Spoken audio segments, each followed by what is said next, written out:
சீனாவின் மத்திய பகுதியில் ஹெனான் மாகாணத்தில் ஏற்பட்ட கடந்த 1000 வருட காலத்தின் மிக கனத்த மழையினால் ஏற்பட்ட வெள்ளத்தில் சிக்கி 12 பேருக்கும் மேற்பட்டோர் உயிரிழந்திருக்கின்றார்கள். செங்சோ என்ற நகரத்தில் நிலக்கீழ் தொடர்ந்து பாதைக்குள் வெள்ளம் புகுந்தபோது இந்த 12 பேரும் உயிரிழந்ததாக அறிவிக்கப்படுகின்றது. மேலும் 500 பேர் மீட்கப்பட்டிருக்கின்றனர். காலநிலை மாற்றமே இத்தகைய கடுமையான காலநிலை நிகழ்வுகளுக்கு வழிவகுப்பதாக தெரிவிக்கப்பட்டுள்ளது.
டிவிஐ யூடியூப் சேனலில் இணைந்திருக்கும் நேயர்கள் அனைவருக்கும் எமது நன்றி.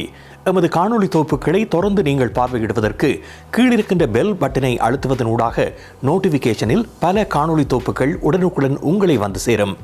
அருகில் இருக்கின்ற முக்கிய காணொளி தொகுப்புகளையும் பார்வையிட தவறாதீர்கள்.